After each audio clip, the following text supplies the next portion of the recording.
Good morning, good afternoon, happy Monday for those brave souls who are still checked in during these summer months. And Sean, it's interesting with the way that your camera looks, it almost looks like you're one of the silhouettes in like the witness protection program. I always used to joke around, and when I would do these presentations, I would show someone in the witness protection program, that silhouette they used to have like in Unsolved Mysteries. And I'd say, is this you, a real estate agent that nobody knows about, a secret agent, in fact? So we have a lot to get through today. And today we're going to talk about accountability groups.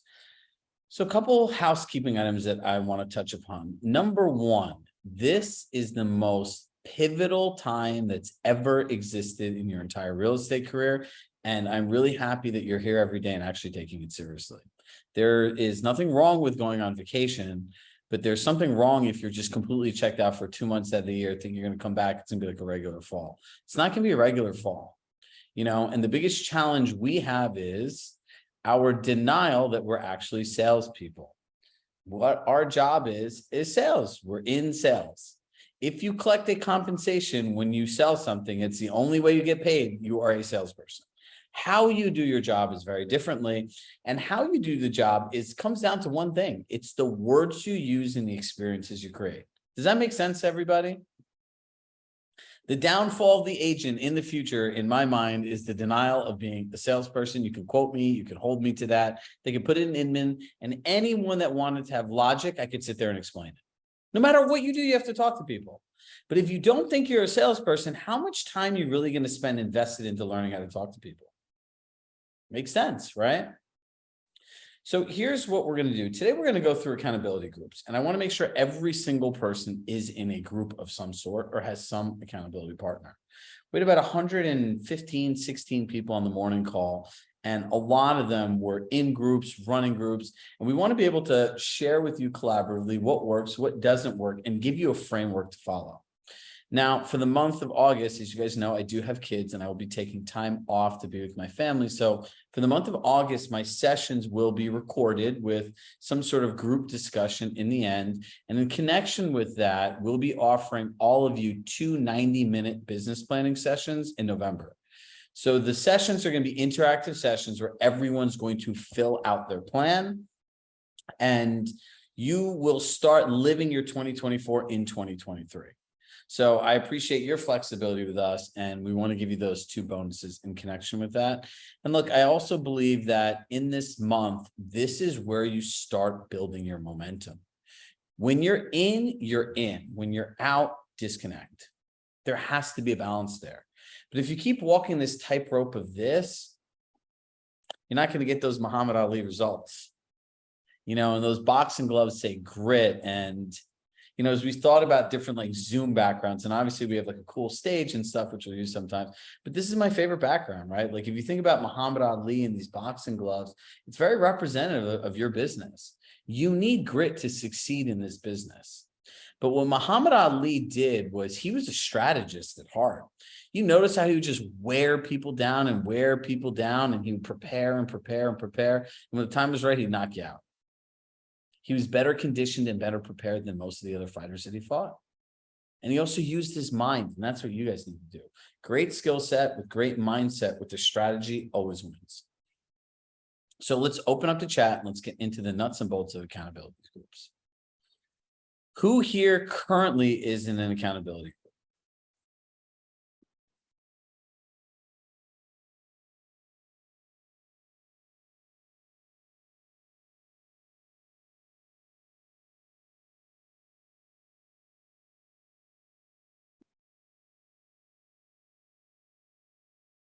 They moved where the chat is.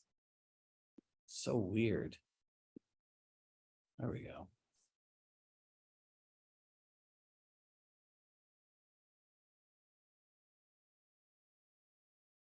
Okay, perfect.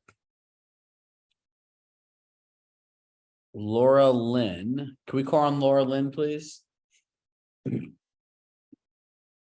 Laura Lynn, you're about to be on Spotlight. Hi there.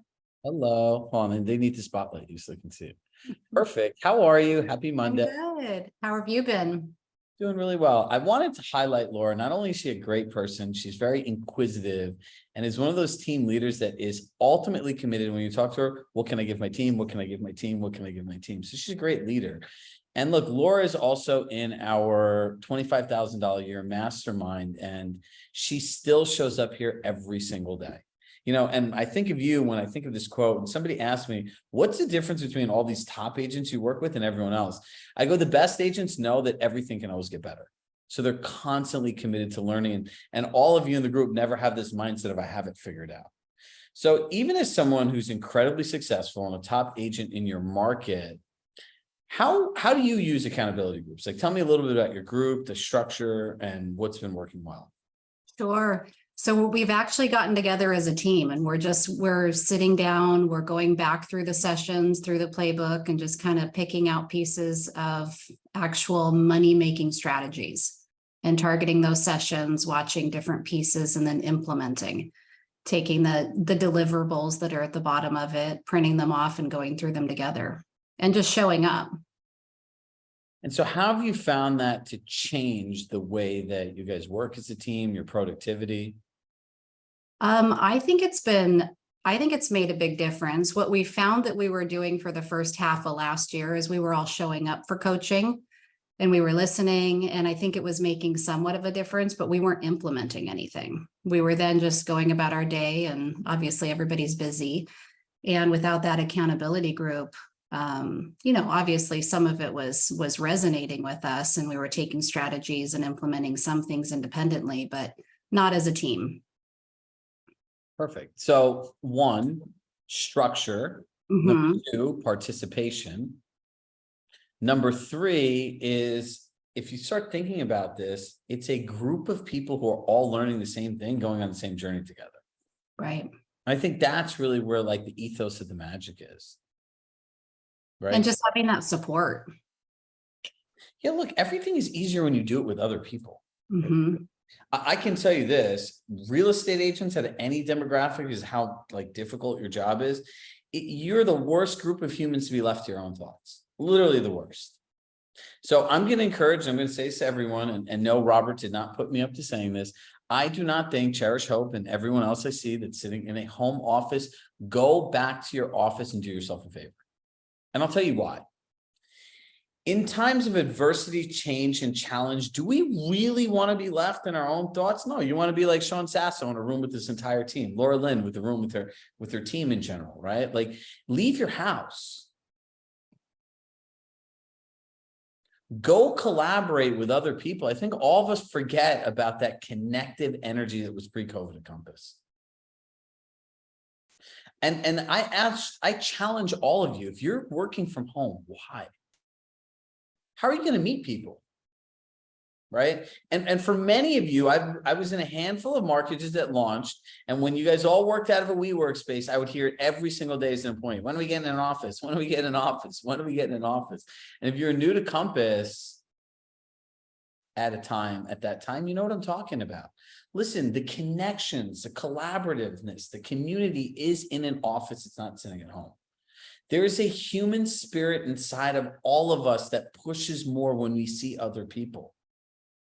You hear someone doing that, oh, I can do that too, right? Like, I can do that too, right? You see someone doing something, hey, let me ask you a question. Let me ask you a question. By the way, I've been trying 40 years to figure out how to snap. So like, I kind of got it. So you guys will all hear me. If you see me get really excited when I snap one day, that's why. But the big thing is all of these groups are just people, and they're all together, and they all have the same mission. You all subscribe to a coaching philosophy, which is an operating system.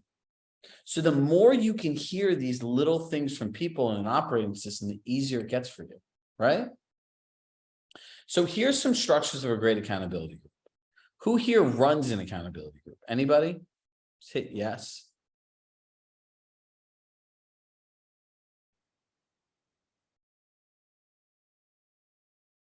All right, Jody, we're going to call on Jody. Jody, do you run one with our other CSC people? I do, and I'm also in another one, and I'm in 2 other subgroups as well. Nice. So what have you found to be helpful in yours? And where do you think there's room for improvement? To be really structured, to provide an agenda every week of what we're doing, to work on all the materials and really be at every session that you have, take notes and present it to the group and go in breakout rooms and work through everything. Okay, so I'm going to point this out to everybody, right? And participation is a must. If there's a weekly meeting, if you do not attend 3 out of 4 meetings, kick the people out of the group. And if they ask you why you're kicked out, you can give them Chirag at ChiragShahCoaching.com. Said Chirag said, for our groups here, the people have an attendance policy. You want to know why there's an attendance policy? Because when somebody misses something, the people in the group aren't your parents and they're not your children. So if I'm telling my son something, my daughter Valentina comes, Daddy, what'd you say? What'd you say? What's that about? Like, can you tell me more about that? That's what people do that miss things, right? Because everyone does something in advance. And then the next group of people are continuing that conversation. And then what happens? What'd you do? No, it's not. You can't take people's time like that. It's morally wrong. So number one, 3 out of 4, 75% attendance is mandatory. Number 2, every group has to have a leader and you need an agenda. So what is the output of the meeting? Number 3, everyone should connect an otter.ai thing to their Zoom. It transcribes your meeting for you. And every group has a great note taker. Or hopefully someone has one person's nice enough to donate an assistant. And there should be a recap email that goes out at the end of it. The next point. You work on one thing and master it and do not go to anything else till it's done. The value is not in going through as much stuff as possible. It's to build. Think about it. Have you ever heard the phrase a learning map? Anybody? A learning map is in its simplest form, literally a map of skills and things you need to learn. If I was running an accountability group and I want to build a huge group of like referrals, and I know I was really good at something, I'd create a learning map for the group. I'd say, all right, guys, the first step on our map is we're going to learn the Med C. Then after that, we're going to have to learn blank. We're going to learn how to pitch compass. We're going to learn how to do this. We're going to have to learn this. And everyone puts it into 3 categories: need to learn, learning, and mastered. And when you look at all the things you're working on, you start organizing things into these learning maps and just need to learn, learning, and mastered, you'll realize how many things you're doing at once and nothing's getting mastered. So you never really have the confidence to do anything. And if you're a team leader, you could also see how overwhelming you could potentially be to your agents and staff members.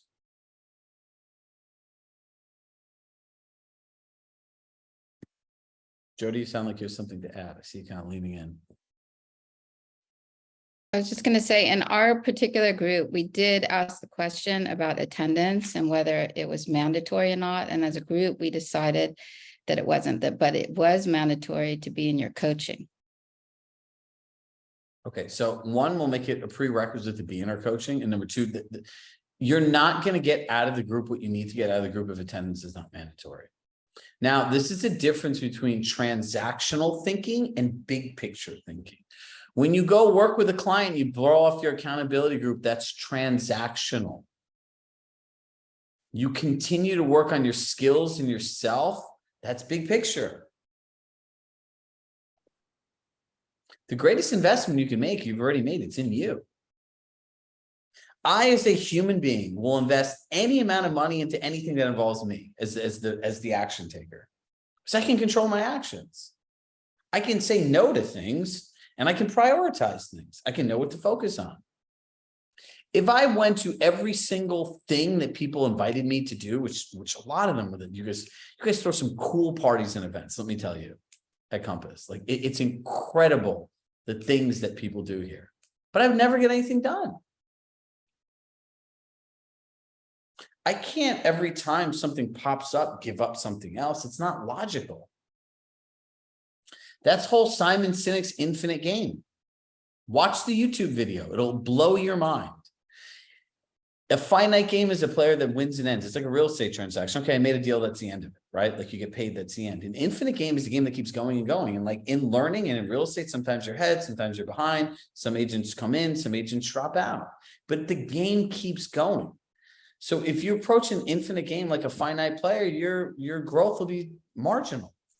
But if you keep playing into this bigger mindset, practice your skill set, stay committed to your system, show up with confidence, do it with consistency over a period of time. I call it the Robert Refkin effect. You win.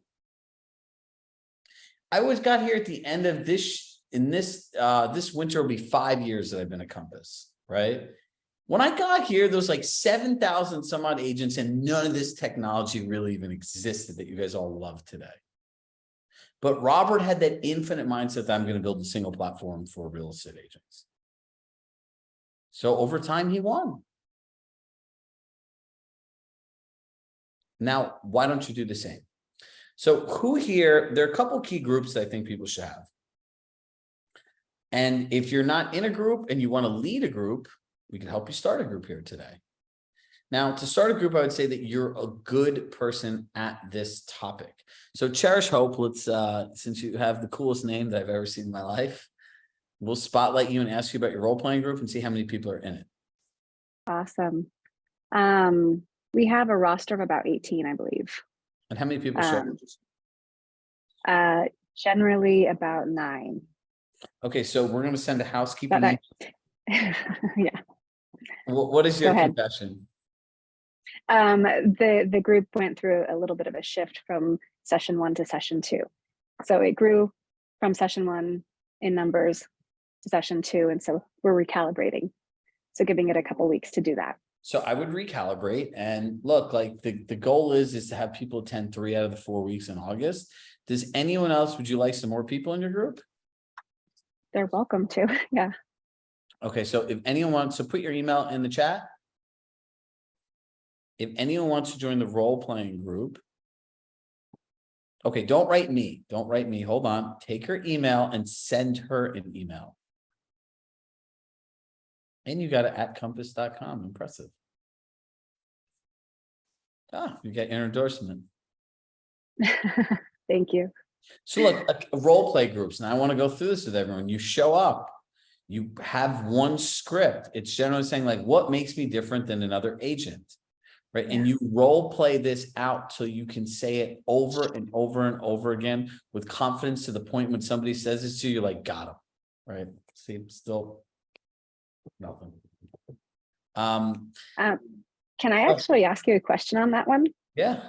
Yeah. So I was chatting with some other agents in regards to different personality types or asking that question, like different personality types of the client and how to respond to those different types of personalities, and wanted to kind of hear your take on that. Look, if you had one. In the end, people are people, and the whole point of responding to that question is bringing the question to what they really want to know. Is, do you have the things that I'm looking for? That's the whole That's the whole point of this. I don't care what personality type it is. How are you different than other people? I don't know if they're like analytical and logical, but like, how can I tell you how I'm different from someone I've never met? I don't know their business. I don't know what they offer. More importantly, what are you looking for in an agent that represents you in the sale of this home? You know, there are different variations. It's like as soon as you start explaining yourself as being different, you're like defending yourself. Right? Another way to answer that question is, that's a great question. And at the end, whatever you do, I support you 100%. What I have to offer may or may not be the right experience that you're looking for. And that's okay. Just as you may or may not be the right type of client that I'm looking for. I wouldn't say client, the right type of partner I'm looking for. A partner.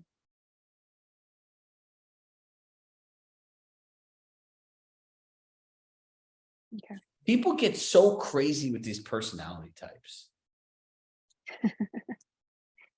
In the end, they're people. And in the end, there are 3 things that people care about: price, marketing, and communication. I don't care who you are, it comes down to the same things. Another necessary group is building your value proposition, the buyer one. Anyone would like to lead one of those groups? Who here is a kick-ass buyer's agent? And that can get buyers to sign buyer brokers agreements. Anybody? Cherish, you too? You want to come down for another one? Anyone, anybody?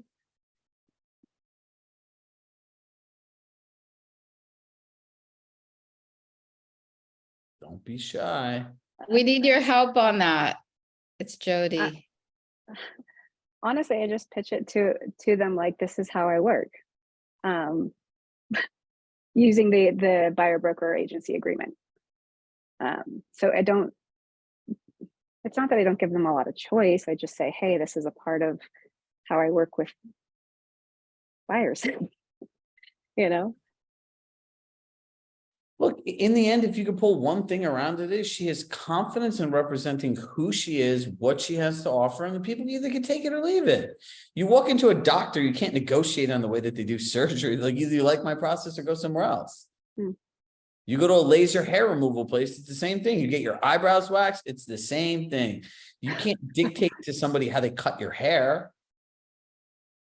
In the most simple things, the school works in the way the school works. If you come here and try to say, well, your program's like this, and great, it's not a good fit for you, keep moving. I would just say this, another great buyer's agent script. This is what I actually used to, I always used to compare it to dating, right? Like in doing this, like I would expect that at some point I could earn the right to be monogamous with you. And then people generally just laugh, right? And say, look, in the end, just as, do you expect me to commit to you in this process and the blank, blank, blank? And they're going to say, yeah, well, I expect you to commit to me. And would it be okay if I shared with you how that worked? And then they say, yeah, I work with blank amount of buyers at a time. So I have a certain amount of place in my schedule where I'm able to deliver this kind of value. It's like research, off-market properties, scoping the things, locations, whatever else it is. So in doing that, I'm able to then say, if you want this kind of commitment, I need you to commit to me, and this is what this means. I can't offer this type of service to more than 10 people at once. And if you'd like to be one of those 10 people, I have 2 slots left. And if you don't want to work in this, I used to tell people, there are thousands of agents who will just take you out, do anything you want, bring you to houses, not go through the process, and literally do exactly what you want them to do. And if that's the experience you want, I can tell you right now, I'm not the right agent for you. Sounds very different, right? You need to create value for yourself. So here's what we're going to do for today. I'm going to gather the groups from the morning session because we had a lot more. And I'm going to share these groups with all of you. So in our recap email, we're going to send an email out to everyone that we know that leads an accountability group over the course of the week, Herson, and see who wants more people, who doesn't want more people, and we're going to help filter you into groups. Remember, 3 out of 4 participation is mandatory. Show up with an agenda, have someone create a recap note, make sure you use Otter to connect the 2 together. And the other one is, someone wants one of my slots. Perfect. The other benefit is in notes. Every time someone shares something important, write it down as a note. It's like when you go back to the Ritz-Carlton or the Four Seasons, they're like, oh, I saw you like to go out to dinner here. I saw you like to go skydiving. You know, I saw you like blank, blank, blank. It's the same thing in the notes section of your CRM. So if I need to connect with somebody, Zuzu, now that's a cool name. If I need to connect with Zuzu, I have information for her. Or if I need to connect with Brad, I have information about him. Hey, Brad, you shared on one of our accountability calls, you do blank, blank, blank, just checking in to see how that's going. This is how you build relationships with people. This is how you get the most out of each experience. Show up purposefully and intentionally.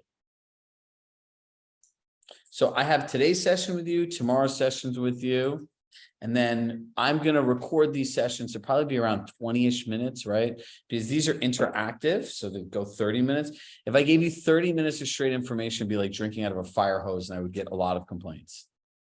So we're going to have a session. I'm going to work with our coaches to be able to have a coach on here to open it up for a group discussion after. It's mindful. But my goal this week, more importantly, is to get every single one of you in an accountability group. So when you're coming into and walking into September, it's like a scene of someone walking in with in a movie with the wind blowing in their hair, like you know, like swag music on, and you're like, I got this market. We'll be doing our business planning in late October, early November, and all of us are going to go into the next year with extreme momentum. In September 2, we'll start our monthly role play sessions as well that I'll be leading. And we're going to collaborate you with all the people in the end-to-end, so you get to meet another 400 or 500 new Compass agents and growing. Sound good, everybody? Accountability groups. Remember, together we can always be more. And please, if I can ask you one thing, please go around and please go back to being around more people. Don't sit at a house by yourself all day. You're not going to build anything great from your kitchen table. You're not Jeff Bezos, who had to work out of his garage because he was completely poor. None of you are in that scenario. An office is more conducive to work, productivity, meeting people. And there's also a thing called neuroassociation. You don't want your house to be your job, your home. You want it when you go home and you walk into your front door to be a place of peace because it's home. It's not your 24/7 office. Make sense? Calling people out today. And it's called a carefrontation. And look, remember this one thing. It's the people that allow you to sit in your comfort are not the people that are pushing you to grow. It is much easier for me to say nothing about this than say this to a group of people who I'm looking at who are clearly sitting at home that might be pissed off at me now for no reason. My life would have been better if I didn't say anything, but that's not the purpose of this.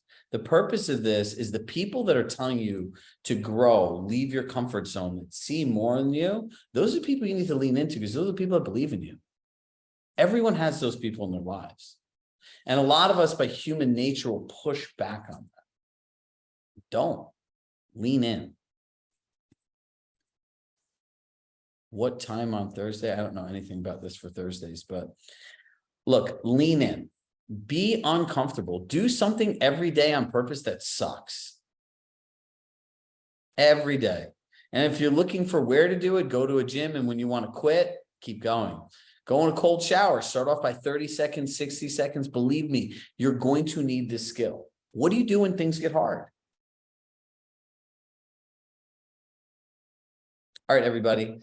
It is almost our session home. So, our group decided against having 2 agents in the same area unless the other agent agrees. I wanted you to know that. Okay. I would like to talk about this. I don't think there's anything wrong with having multiple agents in the same group in the same area. Like that is, I don't know why anyone would want to do that. Look, real estate agents like dating. There's a seat for every butt, right? And if you're multiple people in the same office, guess what? You should be even closer because generally speaking, you have different spheres and the chances of things overlapping are really rare. And at the end, look, may the best person win. And if you lose out to someone that's in your accountability group, I guarantee you it's going to drive you to do more. Embrace the competition. I want to compete, right? I want to compete with everybody because I believe what we have is great. And in a neutral setting, I'm willing to lose. And I never really lose because we only learn lessons and we push forward. There's only one Floyd Mayweather who's never lost a fight, right? So it's not every day that you're just going to win all the time. So be inspired, leave your comfort zone, do something great. Tomorrow morning, wake up, take a shower, drink your coffee, eat your breakfast, work out, be healthy, meditate, and go get in your car, listen to some Swagalicious music and go to the office, please. And then send me a picture when you're there. And tag me on Instagram. All right, everybody, with love in my heart, I love you all. I shall see you tomorrow. Bye.